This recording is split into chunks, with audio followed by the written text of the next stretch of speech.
digne d'être loué, notre Dieu, notre protection. Merci Seigneur pour cette grâce, merci pour ces privilèges. Merci parce que nous avons adoré notre Dieu. Les prières qui sortent de ces lieux montent très haut, dans le lieu céleste. Et tu les accueilles, tu les agrées, Seigneur. Merci parce que tu nous rassembles de nouveau. Nous voulons passer ce temps dans la communion les uns et les autres tels que nous sommes connectés, mais aussi dans la communion avec toi. Là où tu es mon frère et ma soeur, nous allons de nouveau ouvrir nos bouches. Nous allons de nouveau prier, demander au Seigneur qu'il se manifeste en nous, que sa présence demeure en nous, qu'il nous ouvre les yeux spirituels, les oreilles spirituelles, afin de comprendre comprendre sa bonté, l'immensité de son amour, sa fidélité. Nous prions tous, nous ouvrons la bouche là où tu es, Seigneur. Mon frère, ma soeur, tu parles à ton Seigneur, tu parles à ton Dieu. Il veut écouter ta voix. Tu ouvres la bouche et tu adresses les prières à celui qui t'a aimé avant que le monde ne soit formé, à celui qui te connaît et qui prend soin de toi. Seigneur, je voudrais t'élever, je voudrais te rendre grâce, je voudrais te magnifier pour ta fidélité et ta bonté. Je voudrais t'exalter pour l'amour infini. Merci Jésus parce que tu m'as aimé avant que le monde ne soit formé et ton amour n'a jamais failli, il n'a jamais tari. Jusqu'à aujourd'hui, Seigneur, tu continues à te manifester, à me faire bénéficier, Seigneur, des avantages de ton amour. Merci pour cette grâce, merci pour ces privilèges, merci pour ces temps, Seigneur, réunis, connectés les uns et les autres dans ta présence, Seigneur, même si physiquement nous ne sommes pas dans le même lieu. Mais spirituellement, Seigneur, nous sommes unis les uns et les autres et notre prière monte vers toi. Car tu déclares dans ta parole que là où deux ou trois sont réunis en ton nom, tu es au milieu d'eux.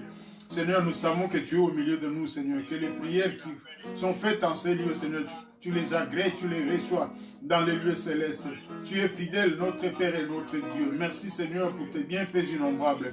Où nous allons ouvrir nos bouches et demander pardon pour nos iniquités, pour nos fautes, pour tout ce que nous avons fait et dit qui n'a pas été à la gloire de ton nom. Toi et moi, nous savons ce qui en nous n'a pas plu à notre Dieu. Mais il y a aussi des fautes que nous ne connaissons pas, dont nous n'étions pas conscients.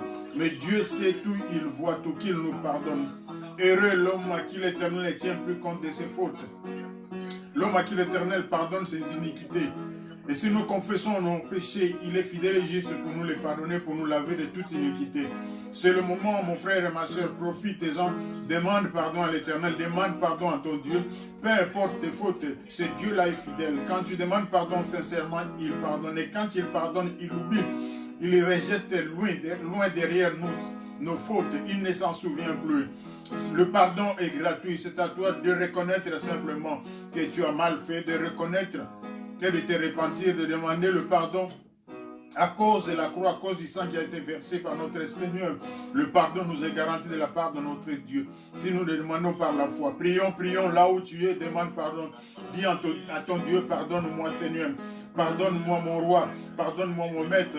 Tu connais ma vie, tu sais ce que j'ai dit, tu sais comment j'ai marché. J'ai dit des choses, j'ai fait des choses qui n'ont pas été à la gloire de ton nom. J'ai péché devant la face de l'Éternel. Tu es fidèle, Seigneur. Tu as tout vu, tu as tout entendu. Mais je sais que tu continues à m'aimer, Seigneur. Et ton amour est infini à mon endroit. Voilà pourquoi tu me pardonnes. Je m'humilie devant toi, Seigneur. Pardonne-moi, Seigneur. Dans mes pensées, j'ai péché. Par les paroles de la bouche, j'ai péché. Dans les omissions, j'ai péché, Seigneur. J'ai touché des choses qui n'ont pas donné gloire à ton nom. J'ai posé les pieds là où je ne devais pas, Seigneur. Pardonne-moi, Seigneur. Pitié, pitié, compassion pour mes péchés conscients et inconscients. Pardonne tes serviteurs, pardonne ton peuple. Pardonne, Seigneur, tes fidèles. Nous tous qui sommes réunis, Seigneur. Individuellement, nous avons péché et collectivement, nous avons été loin de ta parole, loin de tes commandements. Seigneur, pardonne-nous. Seigneur, lave-nous de toute iniquité, de toute impureté. Seigneur, régénère-nous, renouvelle-nous, Seigneur. Nous voulons paraître blancs, plus blancs que la neige. Nous voulons paraître saints. Il n'y a que toi qui peux pardonner le péché, Seigneur. Pitié, Jésus. Compassion, Seigneur. Dans nos iniquités, nos abominations, nos fautes, Seigneur. Peu importe la gravité, tu es le Dieu qui pardonne. Pardonne, mon frère, Seigneur. Pardonne-moi. Pardonne ma soeur, pardonne tes serviteurs, pardonne tes enfants, pardonne ceux qui sont rassemblés, ceux qui sont connectés en ce moment, Seigneur. Regarde aussi ceux qui sont encore dans le monde. Ils ne te connaissent pas. Ils sont perdus. Mais tu nous as fait grâce. Tu nous as donné cette occasion, cette opportunité de te connaître et d'expérimenter ton amour. De même que tu l'as fait pour nous, Fais-le aussi pour eux, Seigneur. Ils sont encore dans le monde, mais ta grâce peut les toucher, Seigneur. Pardonne leurs offenses, Seigneur. En ce moment, Jésus, attire-les, touche leur cœur, afin qu'eux aussi viennent vers toi. Parce que tu veux que tous les hommes soient sauvés et parviennent à la connaissance de la vérité. Et cette parole, elle est vraie pour nous, mais elle est vraie aussi pour ceux qui ont perdu, qui sont dans le monde. C'est que l'ennemi a retenu captif, Seigneur. Pardonne, Seigneur. Pardonne ce monde. Pardonne les dirigeants, les autorités. Pitié pour nous tous, Seigneur. Pardonne-nous collectivement quand nous avons péché, quand nous sommes écartés de ta parole, de tes commandements, de tes préceptes. Que tu aies pitié de nous, Seigneur. Que tu nous renouvelles, tu nous régénères dans la relation avec toi, Seigneur. Merci. Nous allons remercier notre Seigneur pour l'œuvre de la croix. Il était saint, il était pur. Il n'y avait aucun péché en lui, aucune iniquité, mais il a accepté de souffrir, il a accepté d'être humilié. À la croix, il s'est écrié, tout est accompli pour toi et moi. Nous allons invoquer son nom et lui dire merci pour l'œuvre de la croix, merci pour le salut éternel, merci pour la réconciliation avec le Père, merci pour la vie éternelle. Merci Seigneur, parce que c'est nous qui avions péché, c'est nous qui étions fautifs, mais toi tu as accepté de prendre notre place.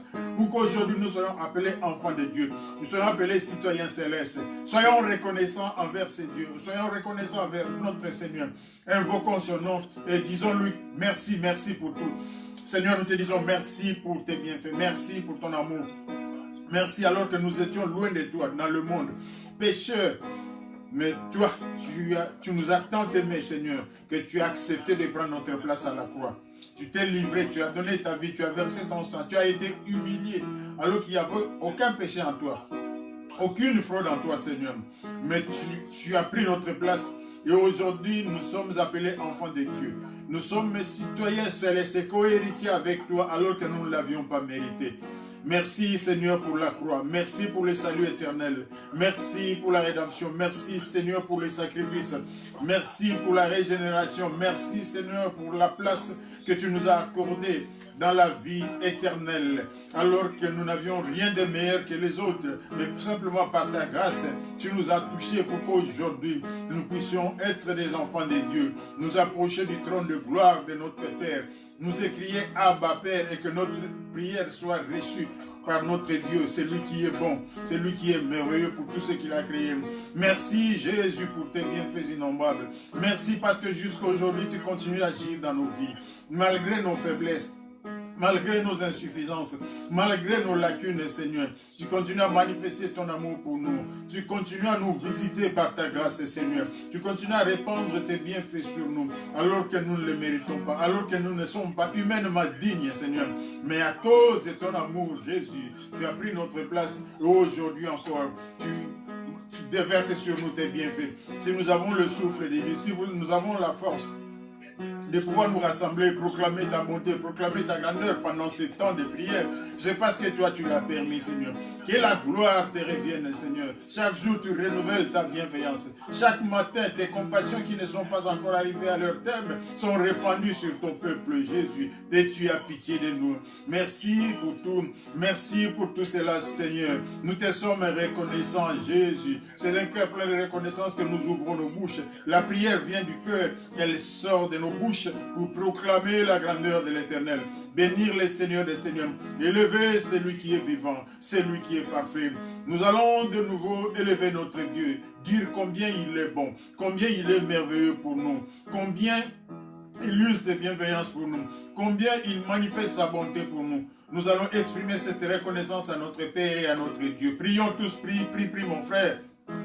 La prière, c'est pour toi. Nous sommes rassemblés, mais Dieu entend nos prières, nos voix individuelles. Parle à ce Dieu-là, dis-lui merci. Il y a beaucoup de choses qui te manquent, mais il y en a beaucoup que tu as que d'autres n'ont pas. Dis merci à Dieu pour ce que tu as. Tu es sensible, tu es reconnaissant, tu es reconnaissante. Quand tu regardes tout autour de toi, quand tu regardes dans ta vie, quand tu regardes dans ta famille, il y a des choses que tu as, que les autres manquent. Il y a ceux qui prient pour avoir ce que tu as, mais toi tu l'as reçu gratuitement. Dis merci à Seigneur. Ici, concentre-toi seulement sur ce que tu as déjà. Tu sais que Dieu t'a donné. Ce que Dieu t'a donné est suffisant pour te donner la joie.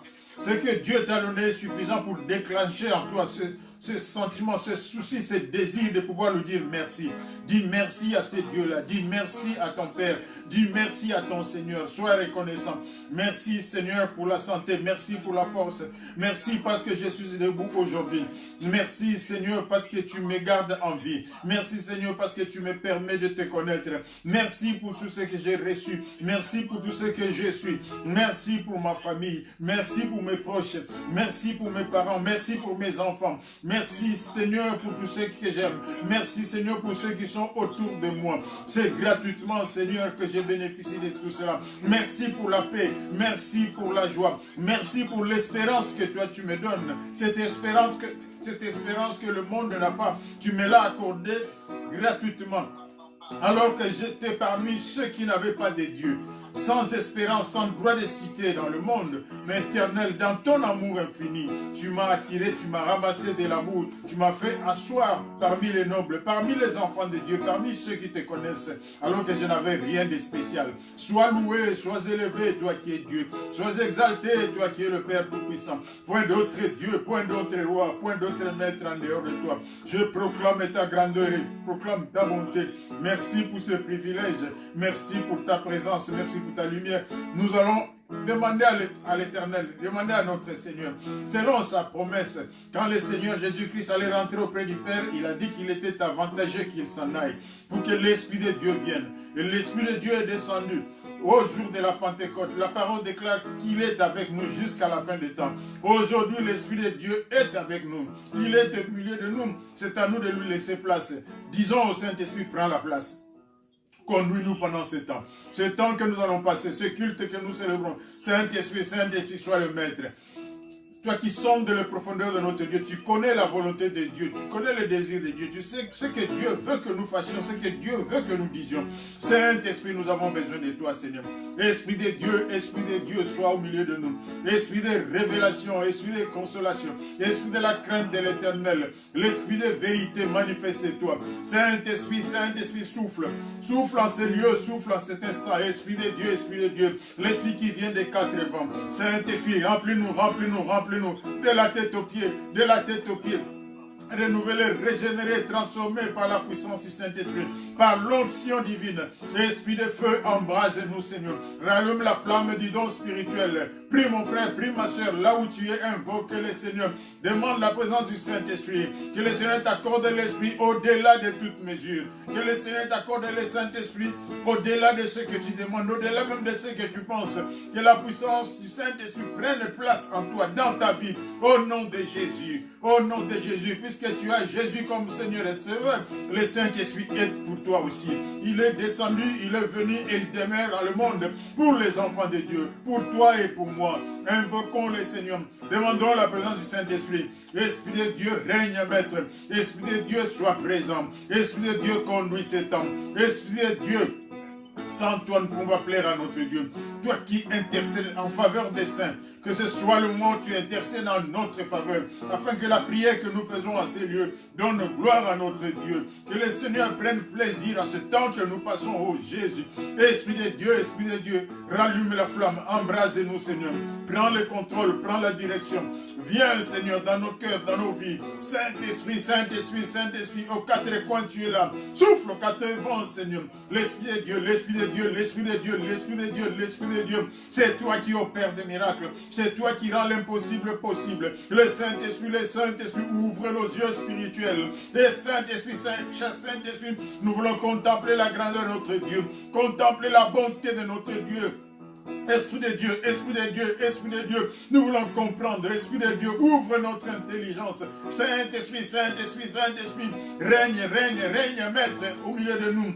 Nous ne reconnaissons que toi comme Seigneur. L'Esprit de Dieu, l'Esprit de Dieu, l'Esprit de Dieu, rempli de la tête aux pieds, pleinement rempli, pleinement conduit par le Saint-Esprit. Esprit de feu, Esprit de feu, Esprit de feu, Esprit de consolation, Esprit de la crainte de l'Éternel. Fais briller la lumière de notre Dieu en ce lieu. Saint-Esprit, Saint-Esprit, Saint-Esprit, Saint-Esprit, prends le devant, Seigneur. Nous nous soumettons à toi. L'Esprit de Dieu, mon frère, prie, ma soeur, prie. Là où tu es, invoque le Saint-Esprit.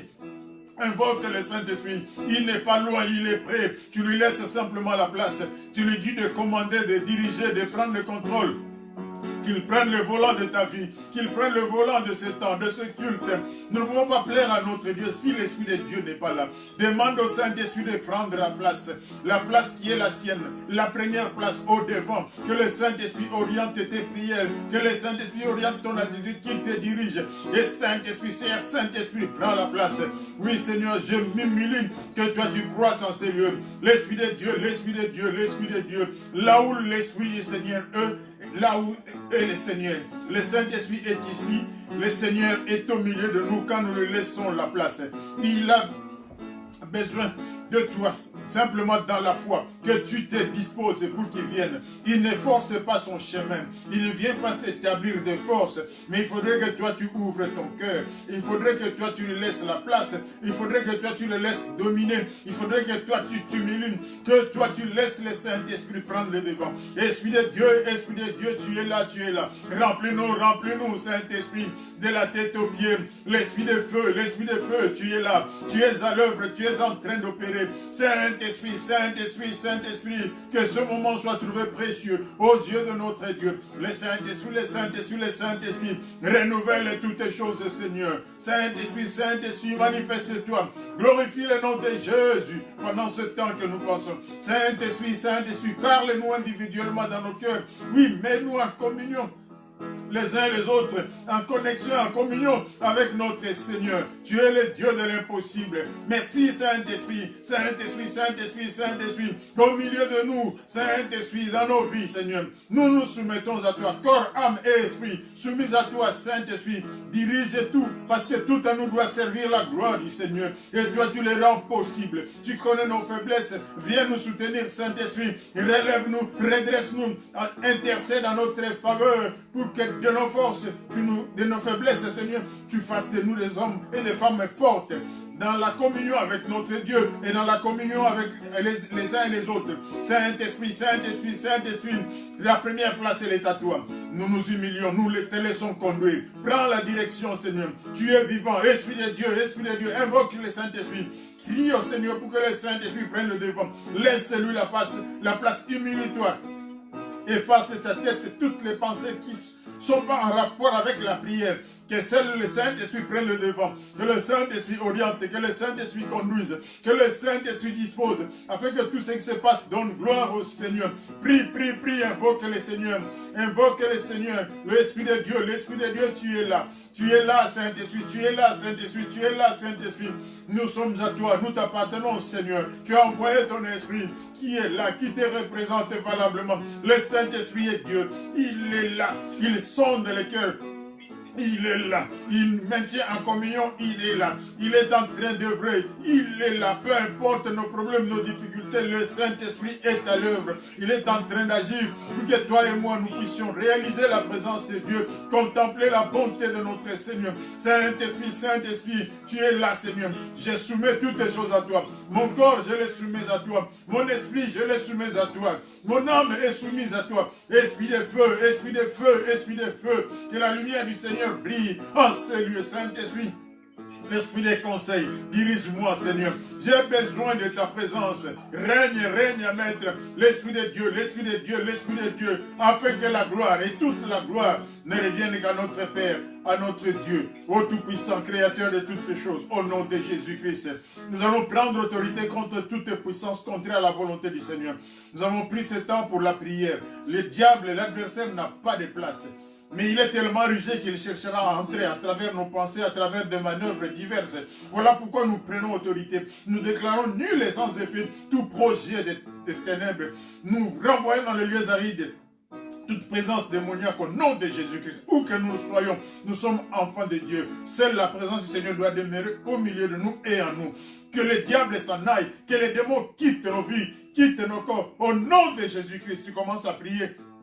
Le Seigneur t'a donné le pouvoir de marcher sur les scorpions, sur les serpents, sur toute la puissance de l'ennemi. La parole déclare que rien ne peut te nuire. Prends autorité, exerce cette autorité. Tu es un enfant de Dieu. Tu peux déclarer, tu peux proclamer, tu peux renvoyer dans la lumière aride tout esprit contraire à la volonté du Seigneur. Esprit de ténèbres, esprit de maladie, esprit d'inquiétude. Tu n'as pas de place. Je t'ordonne de quitter ce lieu, de libérer cet endroit, de regagner le lieu des ténèbres. Au nom de Jésus-Christ, esprit de distraction, esprit de manque de connaissance. Tu n'as aucun pouvoir, tu n'as aucune autorité. Le temps est venu pour que tu déguerpisses, que tu quittes ce lieu. Tu regagnes le lieu des ténèbres au nom de Jésus-Christ. Ce lieu est soumis au Seigneur Jésus. Le diable n'a pas de place. Il n'a aucun pouvoir. Il n'a aucun impact dans la vie des enfants de Dieu. Merci pour la victoire que tu m'as donnée.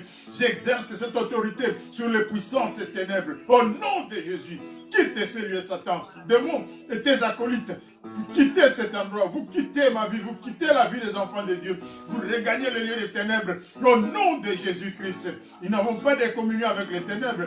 Notre vie, c'est la lumière du Seigneur qui brille. Voilà pourquoi nous le proclamons. Nous déclarons que la faveur de Dieu est avec nous. Le diable n'a pas de place. Il n'a pas de pouvoir qui retourne en les arides avec ses mensonges, avec ses ruses. Il ne peut pas prendre le contrôle de la vie des enfants de Dieu. Nous le renvoyons dans les arides. Au nom de Jésus-Christ, il quitte notre corps, il quitte notre âme, il quitte notre esprit. Il n'a pas de place dedans. C'est le Seigneur, c'est le Saint-Esprit à la place en nous. Au nom de Jésus-Christ. Satan, je te rejette, je te renvoie dans les lieux arides. Je n'accepte qu'une seule autorité, celle de mon Seigneur en ces lieux, celle de l'Esprit de Dieu en cet endroit. Fidèle, le Dieu Tout-Puissant. À lui la gloire au siècle et des siècles. Nous allons de nouveau dire merci Seigneur pour tout. Merci parce qu'il a commencé avec nous. Il nous a conduits jusqu'à cet instant, simplement par grâce. C'est par faveur que nous sommes là. Nous disons merci pour ces bienfaits innombrables. Merci pour ce temps. Merci pour ceux qui sont déjà là. Merci pour tous ceux qui nous rejoignent. Merci pour tous ceux qui nous suivent au près et au loin. Que le Seigneur soit béni. Lui qui a permis cette occasion. Lui qui nous a donné cette opportunité. La gloire lui revient. Nous avons commencé avec lui. Nous voulons que tout le temps que nous passerons, ce temps donne gloire au Seigneur. Que dans le lieu céleste, le Seigneur prenne plaisir à notre rencontre. Que le Seigneur descende au milieu de nous. Quand le Seigneur vient, les choses bonnes sont pour ses enfants. Il les répand pour son peuple. Tu vas dire merci, je vais dire merci mon frère et ma soeur. Là où tu es, tu parles à ton Dieu, tu lui dis merci, tu exprimes ta gratitude, tu exprimes ta reconnaissance. Il est Dieu. Il est digne d'être loué, il est digne d'être élevé, il est digne d'être exalté. Les anges dans les cieux louent l'Éternel. Les 24 vieillards adorent l'Éternel. Toi et moi, créés à son image selon sa ressemblance, nous avons été créés vraiment pour lui rendre grâce, pour l'adorer, pour l'élever, pour le louer. Et c'est ce que nous faisons aujourd'hui, oubliant nos problèmes, oubliant nos difficultés, oubliant la vie, oubliant tout ce qui nous entoure. Nous nous tournons simplement vers Dieu pour lui dire merci. Sois loué, sois élevé, sois exalté, sois magnifié, toi qui es Dieu, le Seigneur vivant, le seul Dieu, la source de tout ce qui vit. Les dieux qui n'ont pas créé la terre et les cieux disparaîtront de dessous des cieux. Mais toi, tu demeures éternellement. Tu n'as ni début ni fin, l'alpha et l'oméga, notre Père, notre Roi. Merci parce que tu as répandu tes bienfaits innombrables sur nous. Merci parce que tu as manifesté ta bonté pour nous. Merci parce que tu es venu à notre rencontre. Merci parce que tu prends plaisir en ce moment où nous sommes réunis, nous sommes connectés pour élever notre Dieu, pour ce temps de culte. Ta fidélité, elle est grande. Tu nous fais vivre et tu nous donnes la force alors que nous ne méritons rien. Que la grâce divine demeure, reçoit la gloire au siècle des siècles, au nom de Jésus. Nous allons passer un court instant d'exhortation. Je vais te demander, mon frère et ma soeur, tu vas prier que cette parole soit pour toi. Une parole réma, une parole appropriée pour aujourd'hui. Le Seigneur a une parole pour toi. Une parole bien spécifique par rapport à ta situation, à ta position. Et je voudrais que tu dises au Seigneur, voici le moment où toi tu vas me parler. Je voudrais que mon cœur soit prêt. Je voudrais recevoir de ta part. Donne-moi l'intelligence pour comprendre et pour saisir. Seigneur, prends le contrôle de ce temps. Que toute distraction, toute déviation n'ait pas de place, n'ait pas de pouvoir au nom de Jésus. Que tu vas prier mon frère, tu vas prier ma soeur, parce que la parole elle est pour toi. C'est toi qui dois la recevoir. Si tu n'es pas préparé, elle va passer. Le diable fera tout pour que tu ne reçoives pas. Mais tu pries le Seigneur parce que tu peux prendre de bonnes décisions, mais tu es un être humain limité. Avec l'aide du Seigneur, tu vas tenir. Que le Seigneur t'aide, que le Seigneur t'aide, que le Seigneur m'aide pour que sa parole vienne à moi, que mes oreilles physiques soient grandement ouvertes, mais surtout que mes oreilles spirituelles soient capables de recevoir, que mon cœur soit capable de comprendre, de retenir ce que le Seigneur me communique, ce que le Seigneur me dit aujourd'hui, en ce moment. Parce que dans sa rencontre, le Seigneur a toujours une parole pour ses enfants. Merci Jésus pour tout ce que tu feras, ce que tu diras, ce que nous allons recevoir. Tu le fais gratuitement alors que nous ne méritons pas, Seigneur. Merci pour cette parole qui donne la vie. Reçois la gloire, reçois la louange. Au nom de Jésus, nous avons ainsi prié. Tu es Dieu, tu es Dieu, tu es Dieu. Reçois la gloire, reçois la louange, reçois l'adoration, reçois la magnificence. Au nom de Jésus-Christ. Au nom de Jésus-Christ. Amen. Que le Seigneur soit béni. C'est le moment où nous allons écouter la parole de Dieu. Nous allons suivre une petite exhortation. Et le sujet que nous avons pour aujourd'hui, c'est Christ est ma vie. C'est simple, nous le trouvons dans la parole de Dieu. C'est ce que nous allons explorer assez brièvement, mais ce sera suffisant pour que cela ramène la parole de Dieu, la volonté de Dieu en nous, que chacun puisse recevoir sa part, ce qui va changer, ce qui va transformer sa vie et qui fera qu'il soit conforme à son Père dans ce qu'il fait. Que le Seigneur soit béni. Nous avons prié, nous avons demandé à notre Dieu qu'il nous aide effectivement dans ce que nous allons faire maintenant. Que la prière puisse, que la parole puisse plus pénétrer en nous et porter des fruits. Donc, Christ est ma vie. Nous prenons le passage dans Philippiens chapitre 1er, le verset 21. Philippiens chapitre 1er, le verset 21. Et puis nous lirons Philippiens chapitre 3. Nous lirons après Philippiens chapitre 3. À partir du verset 8 au verset 11. Donc pour le moment, nous prenons Philippiens chapitre 1, verset 21 d'abord. Nous avons le temps de chercher dans nos Bibles rapidement. Philippiens chapitre 1, verset 21. Nous lisons le nom du Seigneur. Car pour moi, Christ est ma vie et la mort m'est un gain. Car pour moi, Christ est ma vie et la mort m'est un gain. Ici, c'est l'apôtre Paul qui parle. C'est un message pour toi et pour moi. Il y a deux parties. Nous allons plus focaliser sur la première partie, mais nous allons un peu aussi dire un petit mot sur la deuxième partie. La première partie, c'est quand l'apôtre Paul dit « Car Christ est ma vie ». Pour moi, Christ est ma vie et la mort m'est un gain. Ce que l'apôtre Paul dit là-bas, c'est le résultat de toute une expérience qu'il a eue avec le Seigneur. Donc, ce n'est pas arrivé comme ça au hasard. Il a eu une expérience, une certaine marche avec le Seigneur. Il est arrivé à un point où il peut déclarer cela.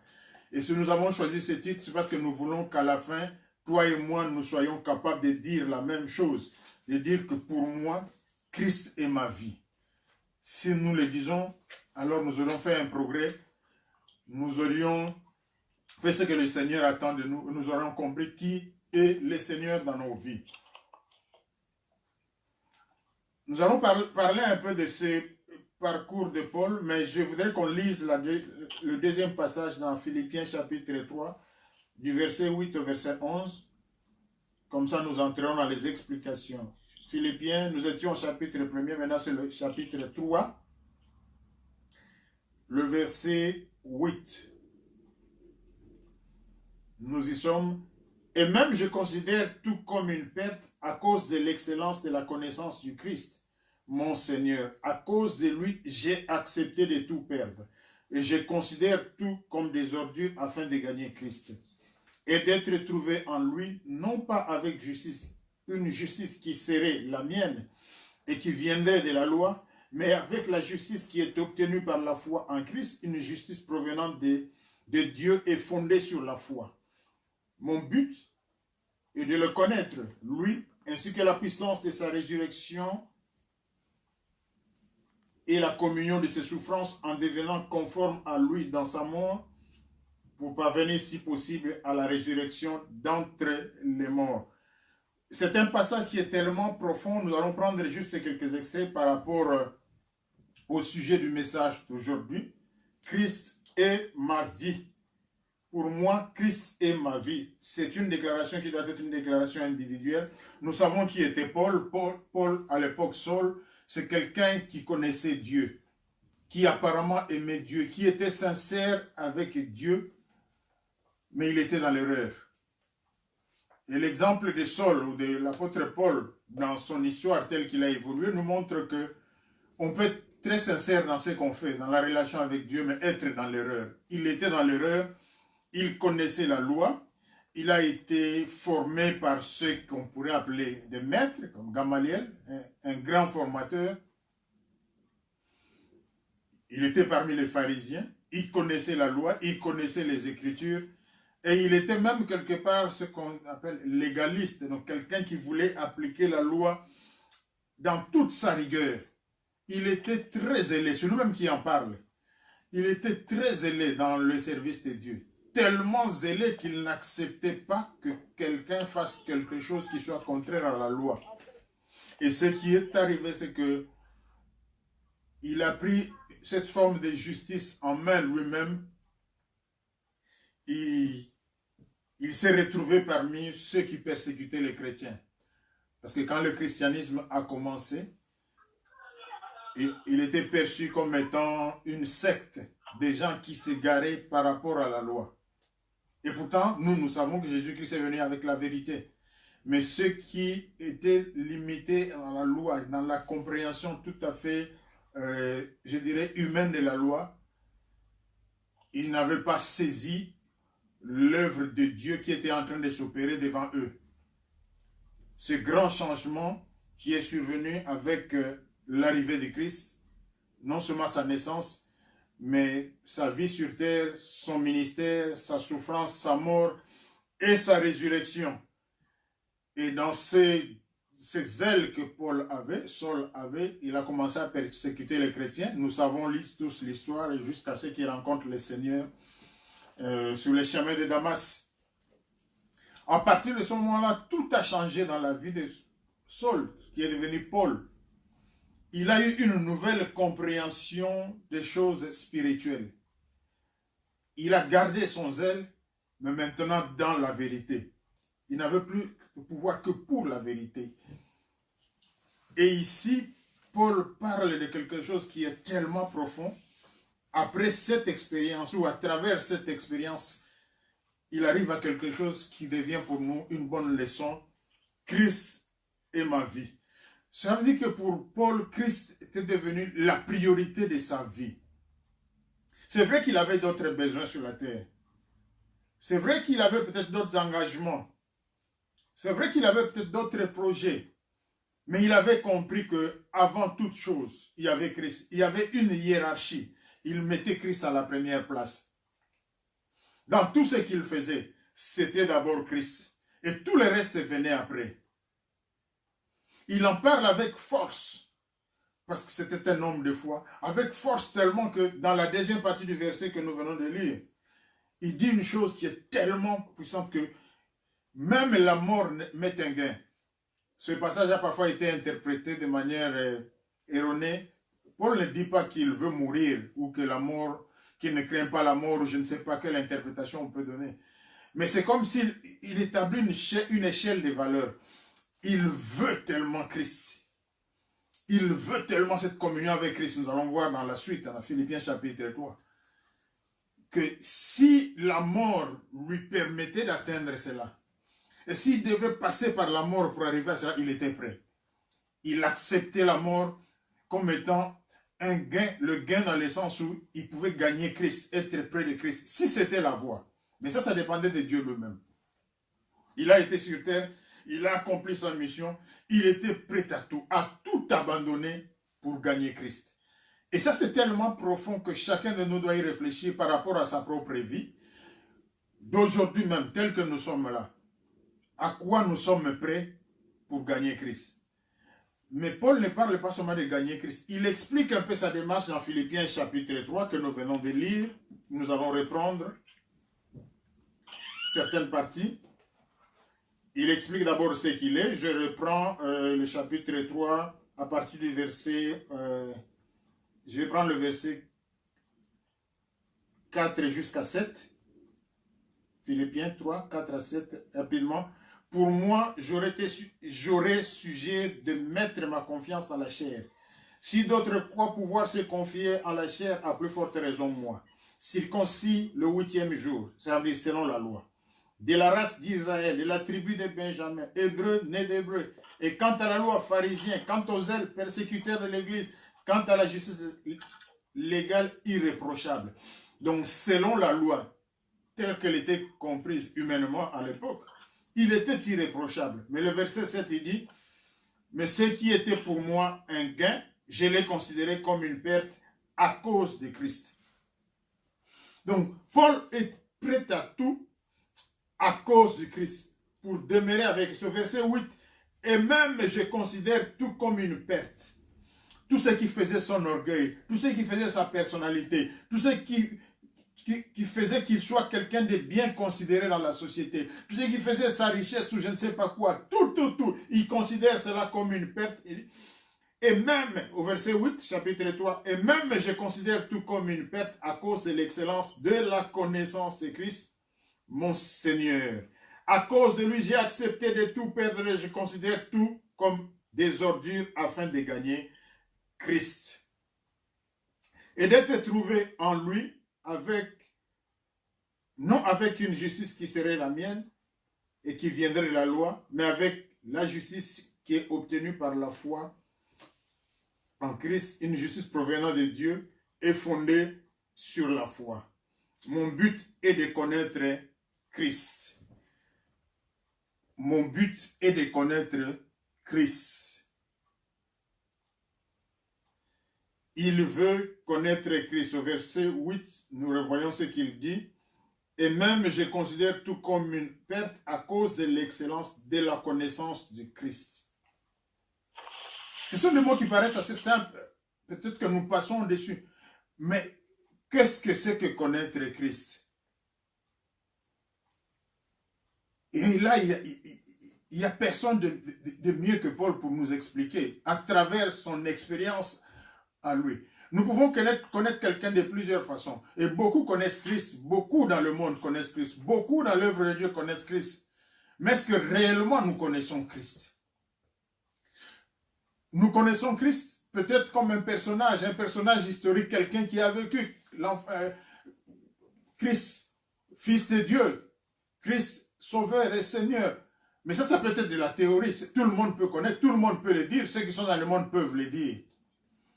Mais est-ce que c'est cela, connaître Christ? Et Paul parle de l'excellence de la connaissance de Christ.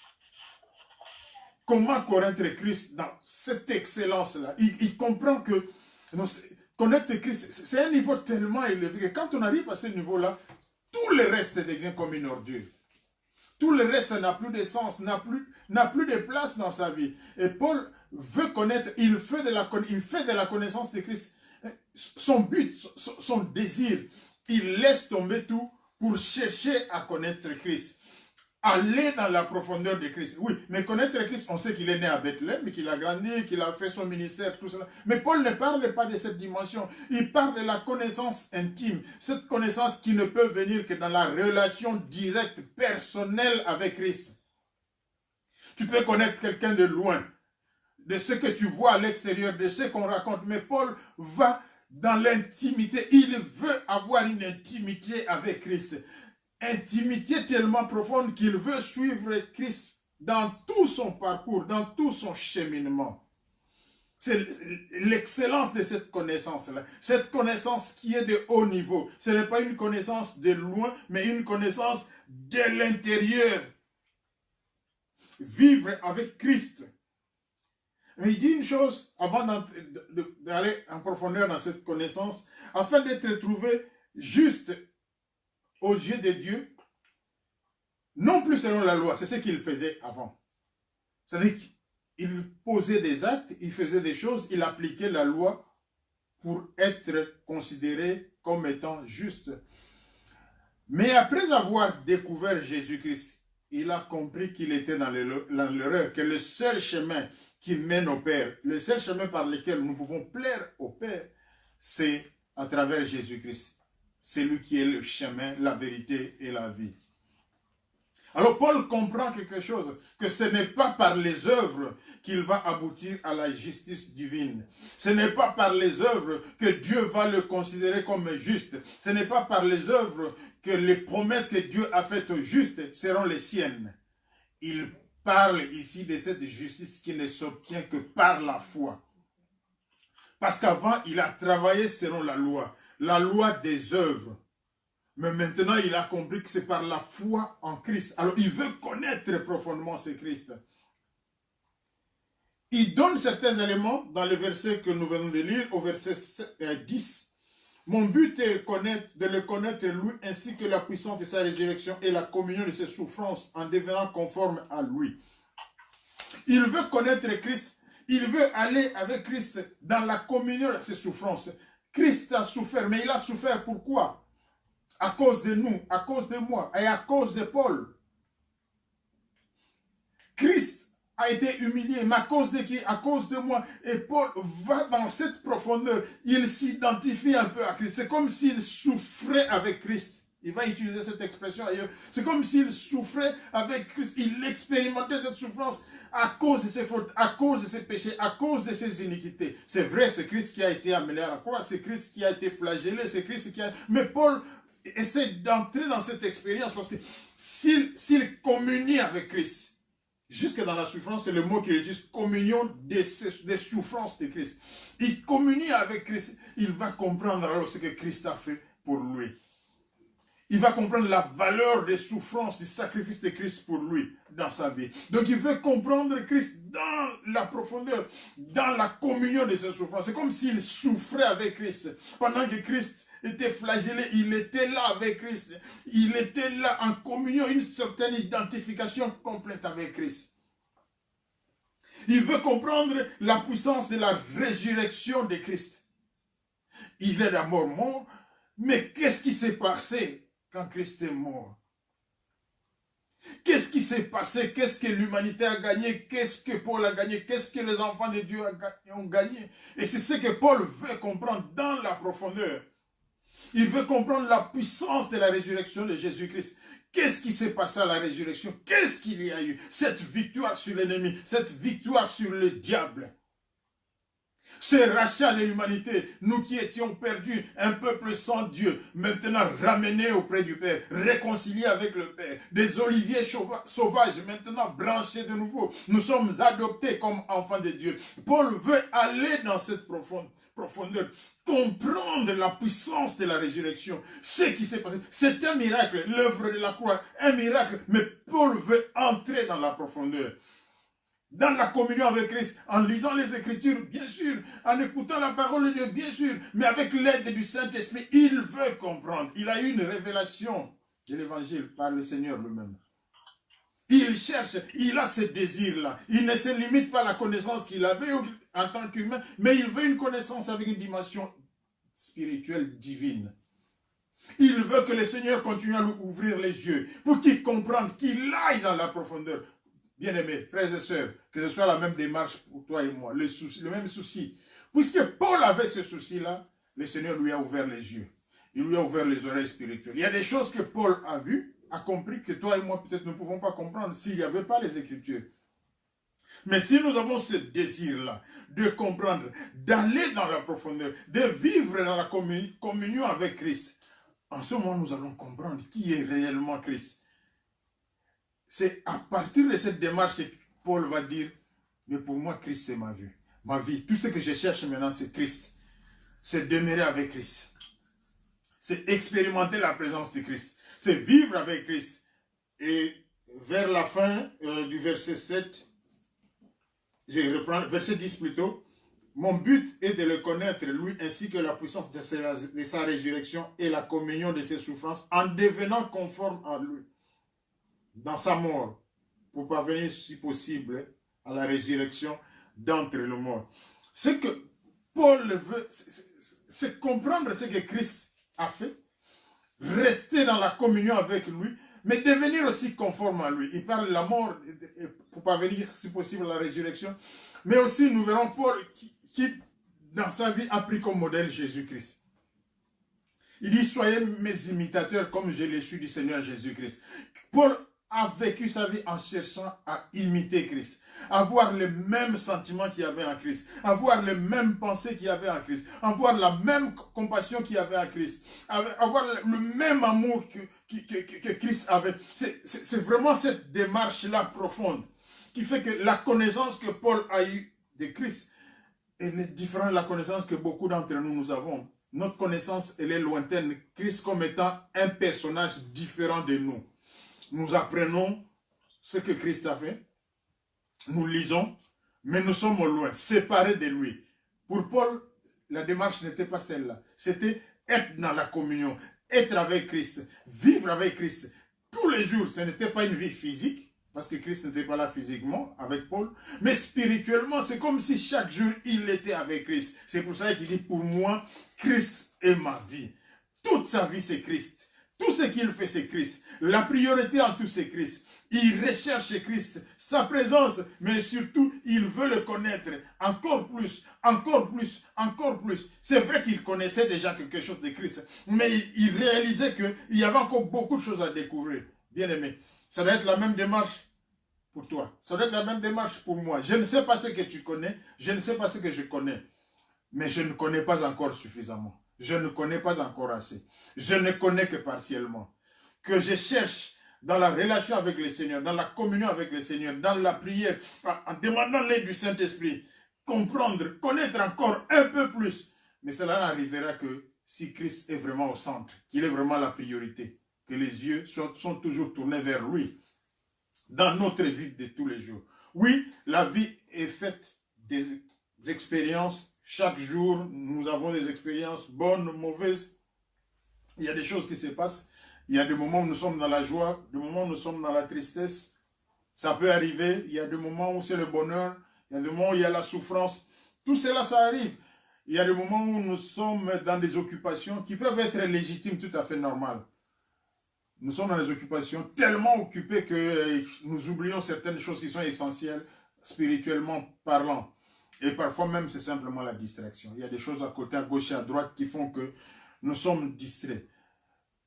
Mais rentrons un peu dans l'expérience de Paul. Quand Paul dit « Christ est ma vie », il dit « Christ est ma vie » malgré toutes les expériences de la vie, malgré les joies, malgré le bonheur qu'il peut avoir, malgré les succès, malgré les réussites, Christ est sa vie, malgré les souffrances, malgré les tristesses, malgré tout ce qui se passe de lui, tout autour de lui, tout ce qui fait mal, Christ est sa vie, malgré les engagements qu'il a fait à gauche et à droite, Christ est sa vie. Malgré les occasions qui peuvent venir de distractions à gauche et à droite, Christ est sa vie.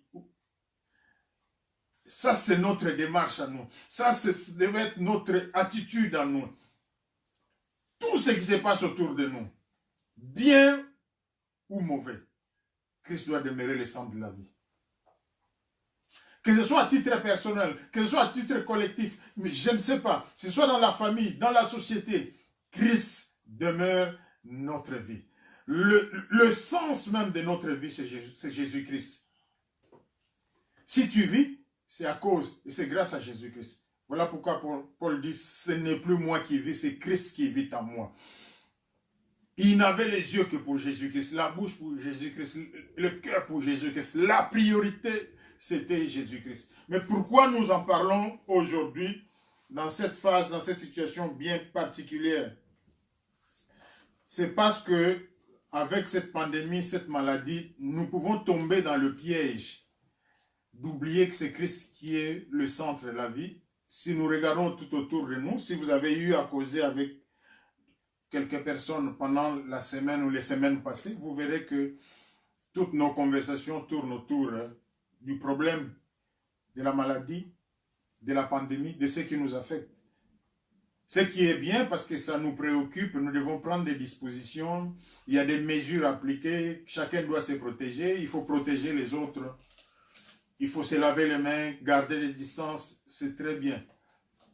La difficulté, c'est que parfois, on est tellement dedans dans ces choses qui sont les choses du monde, qui sont légitimes, nécessaires pour la protection de notre santé, que nous oublions que Christ doit être au centre de tout. Qu'à travers tout ce qui se passe, nos yeux doivent être tournés vers Christ. Nous devons chercher Christ. Nous devons nous attacher à Christ. Nous devons rechercher cette communion avec Christ. Nous devons vivre dans la prière avec Christ, être avec lui à tout instant, en tout lieu, à tout moment. Que le diable n'utilise pas ce qui se passe pour nous distraire, pour nous dévier. Que les yeux soient tournés vers Christ. De toute façon, pour nous qui croyons, nous qui sommes enfants de Dieu, la solution, la réponse à tous nos problèmes, elle ne viendra que du Seigneur. Dans Jean chapitre 3, verset 14, la Bible dit, « Et comme Moïse éleva le serpent dans le désert, il faut que de même que le Fils de l'homme soit élevé, afin que quiconque croit en lui ait la vie éternelle. » Nous devons avoir les yeux fixés sur Christ. Malgré tout ce qui se passe, joie, peine, souffrance, je ne sais pas. Mais les yeux des enfants de Dieu sont fixés sur Christ. C'est ce qui fait la différence. C'est la différence dont la Bible parle. La Bible ne parle pas de la différence au sens simplement physique ou de réussite où nous sommes enfants de Dieu. Voilà, nous sommes préservés. Non. Mais le fait que malgré tout ce qui se passe, nous regardons Christ. Nous regardons Christ parce que nous savons, peu importe ce qui se passe, Christ est au-dessus. Tout est soumis à Christ. Son nom est élevé au-dessus de tout autre nom qui peut se nommer dans les cieux, sur la terre, sous la terre. Le nom de la... Peu importe ce nom-là, Christ est au-dessus. Donc le problème, il est là, les difficultés sont là, mais nous regardons Christ. Nous ouvrons nos bouches, nous élevons nos voix pour proclamer la bonté de Christ. Nous mettons Christ au centre, en première place. Dans notre vie, nous recherchons Christ, nous recherchons sa communion, nous voulons vivre avec lui, nous voulons demeurer avec lui. Peu importe ce qui se passe, d'abord Christ. Christ est ma vie, Christ est ma vie, Christ est ma vie. Ce n'est pas la réussite, ce n'est pas la maladie, mais Christ est ma vie. Combien de fois nous prononçons le nom de Christ pendant notre journée? Combien de fois nous parlons de Christ lors de nos conversations? Combien de fois nous l'élevons dans ce temps difficile où la maladie est en train de terrasser? Combien de fois, sans nous en rendre compte, le diable peut utiliser la maladie pour nous dévier et nous séparer de Dieu. Nous allons vers Dieu, nous ne prions Dieu, nous ne demandons la grâce de Dieu pour qu'il intervienne en notre faveur, en faveur de ceux qu'il a créés pour que la maladie se termine. Mais la relation avec Dieu va au-delà de nos problèmes, au-delà de nos difficultés, au-delà de notre situation personnelle.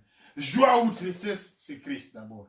Je loue Christ, je lève Christ, j'adore Christ, je proclame sa bonté et son amour. Rien ne peut me séparer de son amour. Même la souffrance, même la pandémie, rien ne peut me séparer de l'amour de Dieu en Christ et Jésus. Et en Jésus, toutes les réponses, toutes les promesses de Dieu sont oui, sont amen. Comment remettre Christ au centre dans ta vie, dans ma vie? Regarde ton programme, regarde ta journée, regarde ce que tu fais.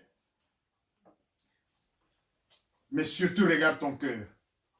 C'est d'abord dans le cœur que Christ prend la première place. S'il a la première place dans le cœur, de ta bouche sortiront des paroles qui démontrent que Christ est au centre. Et dans tes actes, dans tes programmes, tu verras et on verra que Christ est au milieu. Mais si dans ton cœur, Christ n'a pas la première place, tu vas dire des choses, tu vas faire des choses qui vont démontrer que tu as d'autres priorités. La panique ne peut pas prendre la première place dans nos vies. La peur ne peut pas prendre la première place. C'est Christ qui prend la première place. Et quand Christ prend la première place, même si ce qui nous entoure est un sujet normal de panique, de peur, nous avons la paix en nous. Cette paix que le monde ne peut donner, que seul Jésus peut donner. C'est la promesse qu'il nous donne. Mais il faut que les yeux soient fixés vers lui, tournés vers lui. Lui, l'auteur et le consommateur de notre foi. Ne regardez que Christ d'abord. La première chose dans la journée, c'est Christ. Devant la difficulté, c'est Christ. peu importe les dispositions, c'est d'abord Christ. Quand on se réjouit, c'est d'abord Christ. Quand on est dans la peine, quand on est dans le deuil, c'est d'abord Christ. Quoi qu'il arrive, d'abord Christ.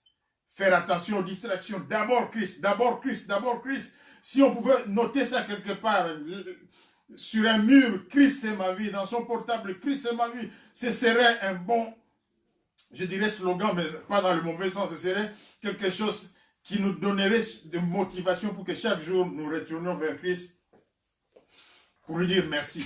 Parce que peu importe ce qui se passe, il y a des bonnes choses qu'il nous a déjà données. Et la plus grande de toutes ces choses, c'est la vie éternelle. Ne fût-ce que pour la vie éternelle, dire Seigneur, merci. Merci pour ce que tu as fait. Merci, je ne l'ai pas mérité, mais tu m'as aimé. Voilà pourquoi aujourd'hui, j'ai gagné la vie éternelle. Je suis parmi les enfants de Dieu.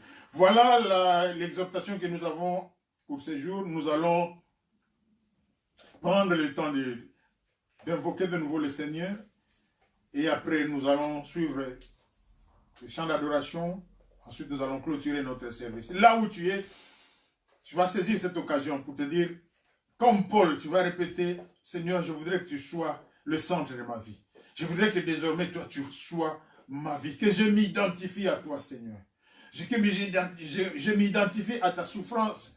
Que je m'identifie à ton sacrifice, à ta résurrection pour être conforme à toi. Qu'en moi, quand on me regarde, on ne voit que Christ. Quand je parle, on n'entend que Christ. Quand j'agis, c'est comme si c'était Christ. Que j'ai les sentiments qui étaient en Christ. Que j'ai la paix qui était en Christ. Que j'ai la foi qui était en Christ. Tu vas parler. Parce qu'en tant qu'humain, nous avons des limites. Nous pouvons faire des efforts, mais quelque part, notre humanité constitue une barrière. Tu prends la décision et tu demandes à Dieu de t'aider. Tu demandes au Saint-Esprit de venir à ton secours. Tu vas prier maintenant. Mettre Jésus au centre. Dire, Seigneur, tu es le centre de ma vie.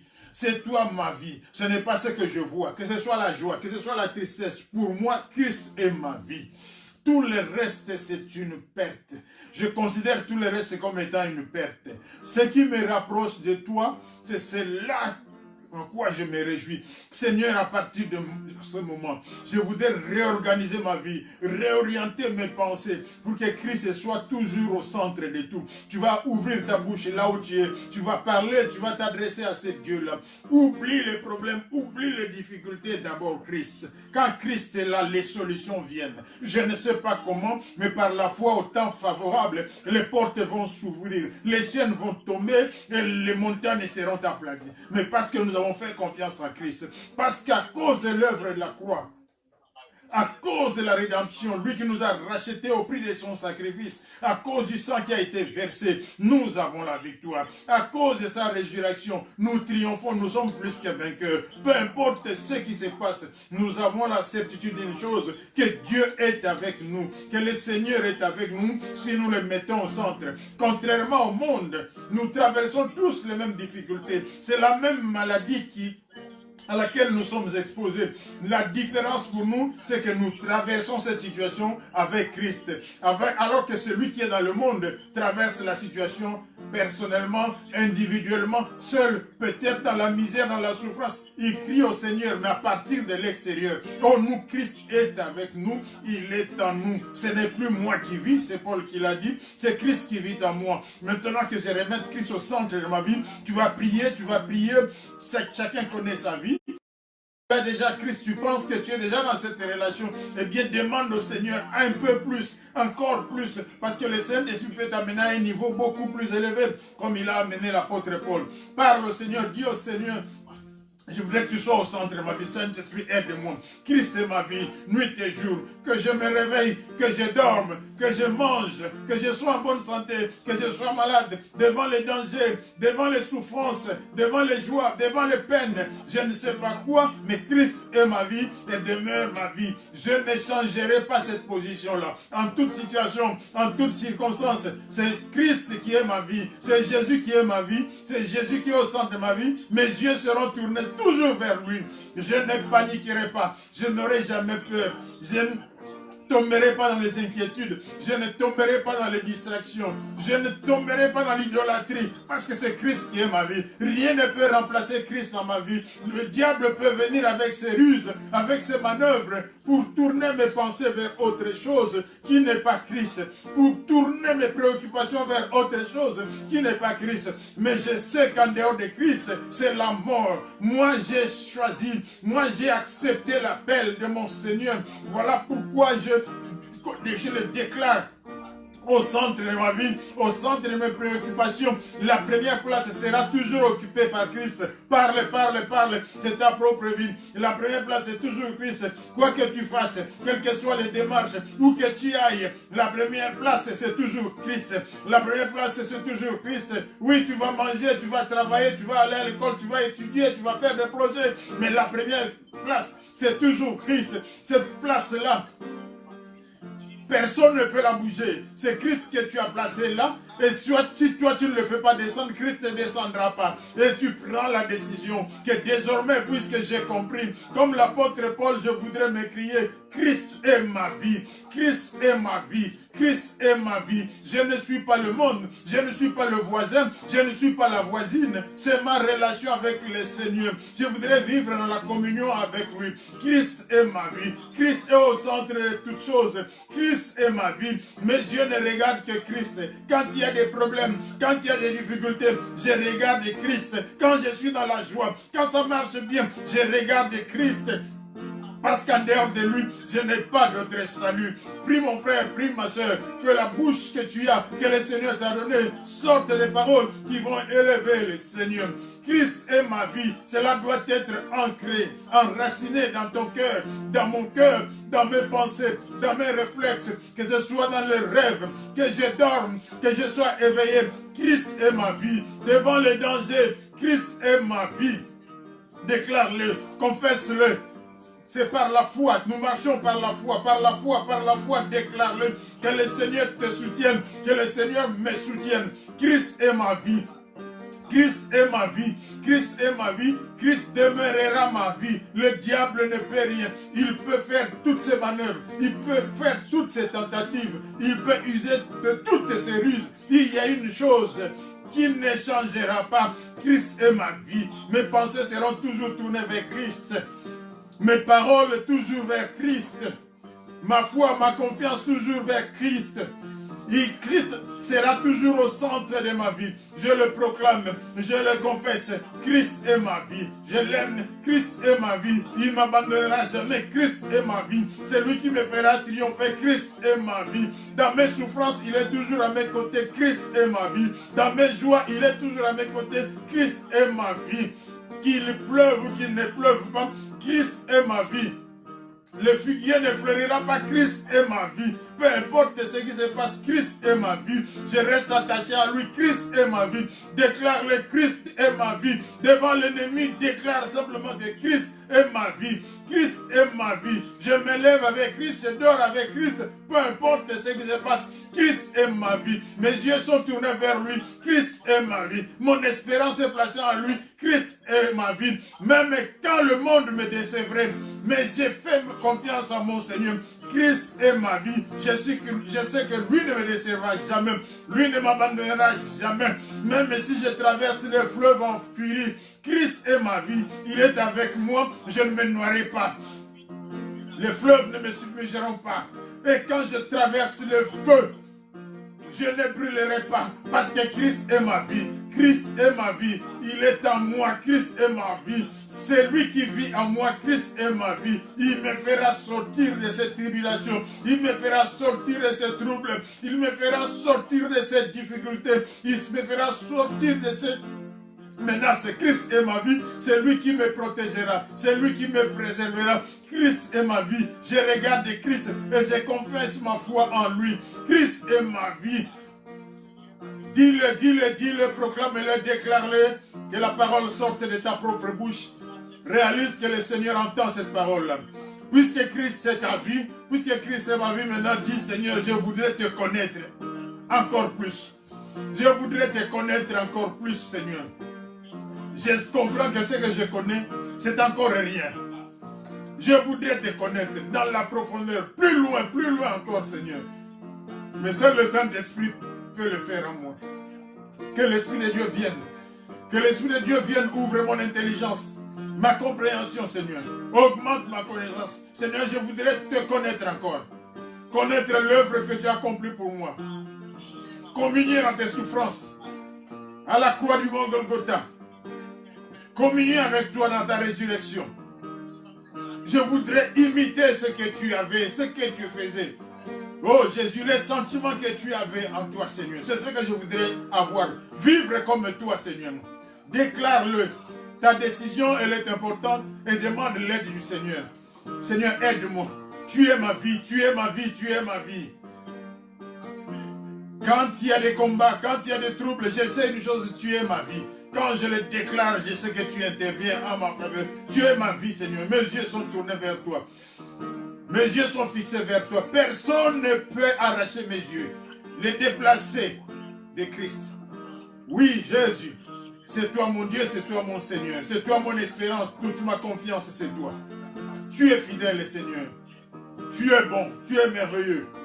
Reçois toute la gloire, reçois toute la louange, reçois l'adoration.